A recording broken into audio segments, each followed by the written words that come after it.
ಹುಬ್ಬಳ್ಳಿಯಲ್ಲಿ ಲೋಕಾದಾಳಿ. ಹುಬ್ಬಳ್ಳಿ ಧಾರವಾಡ ಮಹಾನಗರ ಪಾಲಿಕೆಯ 12 ವಲಯ ಕಚೇರಿಗಳ ಮೇಲೆ ಲೋಕಾಯುಕ್ತ ದಾಳಿ. ಎಸ್ಐ ಸ್ವತ್ತು ಮತ್ತು ಭೂ ದಾಖಲೆಗಳ ವರ್ಗಾವಣೆ ಸೇರಿದಂತೆ ಇನ್ನಿತರ ದಾಖಲೆಗಳನ್ನ ಮಾಡಿಕೊಡುವಲ್ಲಿ ವಿಳಂಬ ಮಾಡಲಾಗ್ತಾ ಇದೆ ಎಂಬ ದೂರುಗಳನ್ನು ಆಧರಿಸಿ ಲೋಕಾಯುಕ್ತ ಅಧಿಕಾರಿಗಳು ಇಂದು ಬೆಳಿಗ್ಗೆ ಹುಬ್ಬಳ್ಳಿ ಧಾರವಾಡ ಮಹಾನಗರ ಪಾಲಿಕೆಯ ವಲಯ ಕಚೇರಿಗಳ ಮೇಲೆ ದಾಳಿ ಮಾಡಿದ್ದಾರೆ.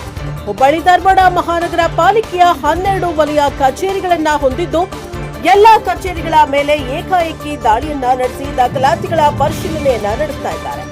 ಲೋಕಾಯುಕ್ತ ಎಸ್ಪಿ ಸಿದ್ದಲಿಂಗಪ್ಪ ಎಸ್ಪಿ ನೇತೃತ್ವದಲ್ಲಿ ಪ್ರತ್ಯೇಕವಾಗಿ 12 ತಂಡಗಳಲ್ಲಿ ಕಾರ್ಯಾಚರಣೆಯನ್ನ ನಡೆಸಿದ್ದು ದಾಖಲೆಗಳ ಪರಿಶೀಲನೆ ನಡೆಸ್ತಾ ಇದ್ದಾರೆ. ಈ ಸ್ವತ್ತು ಕುರಿತಂತೆ ಸಾಕಷ್ಟು ಆರೋಪಗಳು ಮಹಾನಗರ ಪಾಲಿಕೆಯಲ್ಲಿ ಕೇಳಿ ಬಂದಿತ್ತು. ದುಡ್ಡು ಕೊಟ್ರೆ ಮಾತ್ರ ಈ ಸ್ವತ್ತು ನೀಡಲಾಗ್ತದೆ, ಇಲ್ಲವಾದ್ರೆ ಅನಗತ್ಯ ವಿಳಂಬ ಮಾಡಲಾಗುತ್ತಿದೆ ಎಂದು ಸಾರ್ವಜನಿಕರು ಆರೋಪಿಸಿದರು. ಇದರ ಆಧಾರದ ಮೇಲೆ ಅಧಿಕಾರಿಗಳು ದೂರುಗಳಿಗೆ ಸಂಬಂಧಿಸಿದ ಅಗತ್ಯ ದಾಖಲಾತಿಗಳನ್ನು ಪರಿಶೀಲಿಸುತ್ತಾ ಇದ್ದಾರೆ. Bureau report Santosh Medar, Prajaprabha TV, Dharwad.